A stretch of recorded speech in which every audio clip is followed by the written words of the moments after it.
So we have another game, Imperial Guard versus Necrons, Row, otherwise known as Kevlar Silverback, against Chopmaul. So another Guard versus Necron. I wonder if Chopmaul will have incorporated any changes from his original games. Well, we'll see if he decides to change it up a bit. Maybe we'll see more offensive turrets. I don't know. Maybe he'll go more aggressive Necron Lord. We'll see. So in the bottom left, Imperial Guard going for double conscripts and then his engineer. So he's Double very conscript keen to get part of the building. extremely early caps, perhaps suspecting some harassment from attack scarabs. So he really wants to get those caps up as soon as possible, looks like.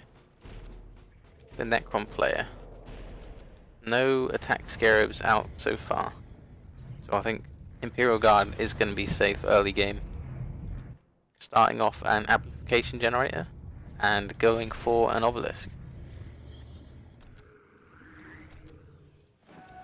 Definitely not so much aggression from the Necron player this time.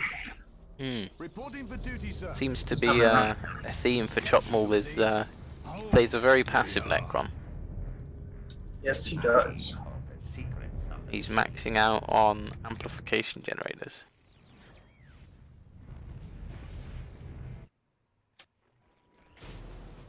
I wonder if we'll be seeing some Rough Riders again from the Guard. Be interesting. For that early map control. Guard is going for a huge amount of early power. You almost never see 4 generators at tier 0. You must be looking to do a lot of point upgrades or some defensive maneuvers. A heavy investiture in those generators.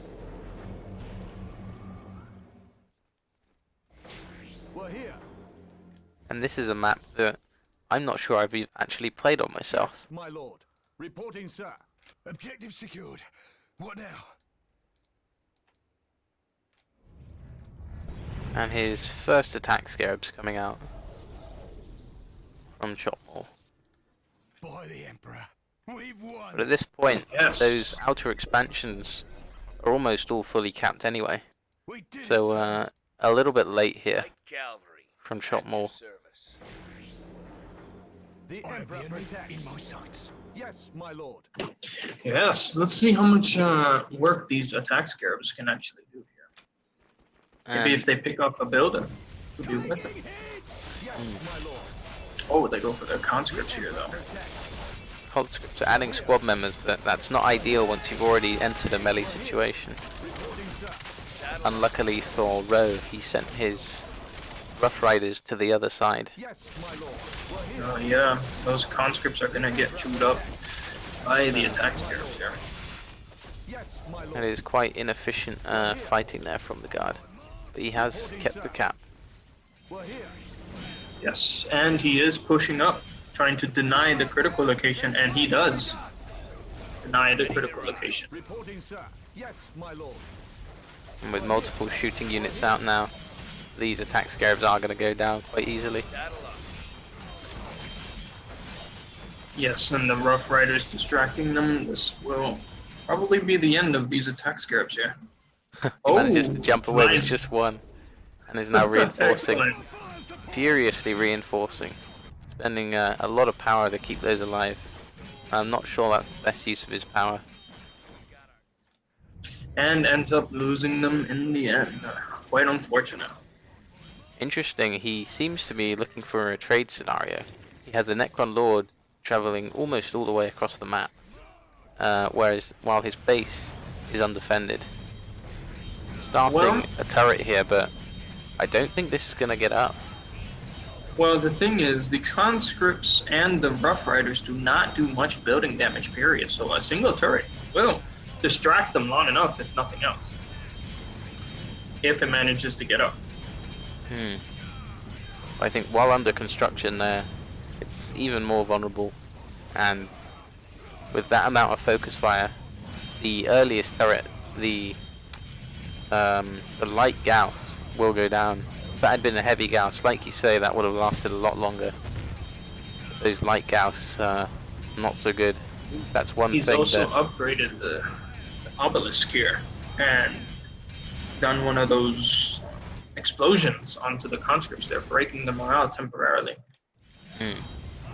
Meanwhile, the Necron Lord on the other side, trying to harass some generators. But the guard harassment, far superior in this instance, managing to surround and take down a generator. Whereas the Necron Lord, while alone, can be very easily kited, and looks like he is going to go down here. As special weapons teams and guardsmen with plasma guns are quite deadly. Especially this early in the game. Necron warriors coming out for the Necron. In this instance, I would have said flayed ones, or even more attack scarabs to cause the knockback as they jump in would have been but it seems to be working out for him in the end. Those Necron Saving warriors, that generator. an extremely tanky infantry unit, and will completely outbrawl the guardsmen. Brawling specialists are the Necron warriors. Yes, they do end up pushing back the guardsman, but the guardsman is coming in with some more deadlier units here. Special weapons team and guardsmen with plasma guns will make short work of Necron warriors if they get on top of them.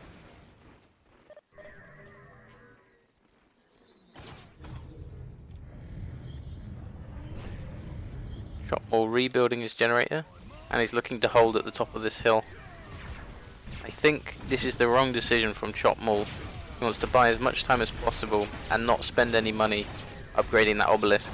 The worst thing that could happen for him is that monolith, that obelisk finishing upgrading, because he's not going to be able to defend the area, and it would definitely waste his power if that would have finished. Yes, I agree. Saying that he caused a good bit of damage with the initial shot, but it's still not worth it, losing that. That was, he put a bit of money into that, but was not a good place to have your defenses. Absolutely agree. Now, however, in the second choke point over here, he has 2 upgraded obelisks, so if the guard tried to push in there, he's gonna find it's gonna be a lot more harder this time around. Guard player 50% on his first Chimera tank, but now the defense is a little stronger. Still only building the light Gauss turrets, but the guard clearly not feeling comfortable pushing in with those 2 upgraded obelisks. No, yes, since they will break the morale as well in the squad, which will cause them a lot of trouble. The guard waiting for his first Chimera assault tank to reach the front lines. And one potential thing the guardsman could do here is, given the position of these turrets, is he could move around the other side and start picking off those amplification generators whilst out of range of the main lot of turrets.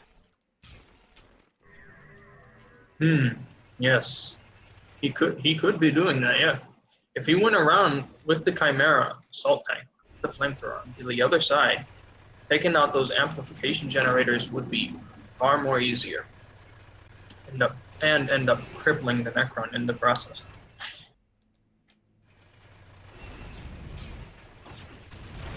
Here comes what looks like to be the push of the game. Obelisk doing some good damage, but these light Gauss turrets are just so fragile, especially without the fortress defenses on. And I think this is going to be the end for Necron. He seems to play very reactively, so now that he's seen the tank, now he's building his immortals. But when you're against Imperial Guard, it's often better to play preemptively rather than reactively, and preemptively build these immortals, as you could be pretty sure a tank's going to come out. Yes, and Immortals generally are just a good unit all around too. They will do damage to guardsmen and tanks. They'll do work. So they're not a bad unit to get by any means. with these Immortals, he's going to want to rally them behind the... Oh, he did rally them in front. That was definitely the wrong decision there. To have the rally point in front of the Monolith. With a squishy but expensive unit like that, which has long range, you want to rally that behind your structure before it's coming out during any base siege. Absolutely. And these special weapons team here just absolutely so much damage with their plasma guns. It's looks like it's gonna be the game right here. All those generators chain reacting next to each other. That's going to be painful. And that looks like game.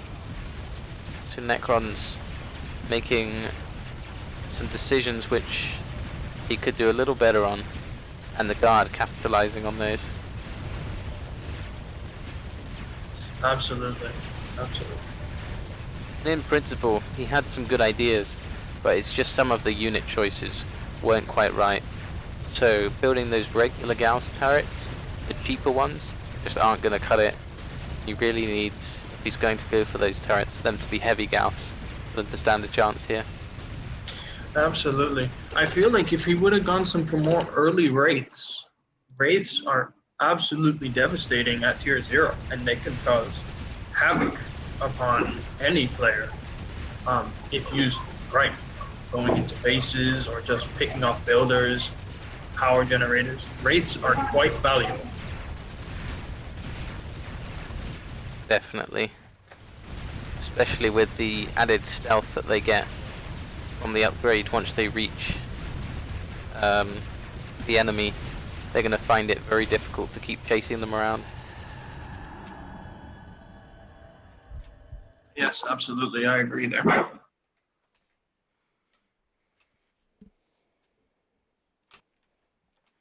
So eco-wise, looks like a pretty standard situation. And military, fairly even kill to death ratios here.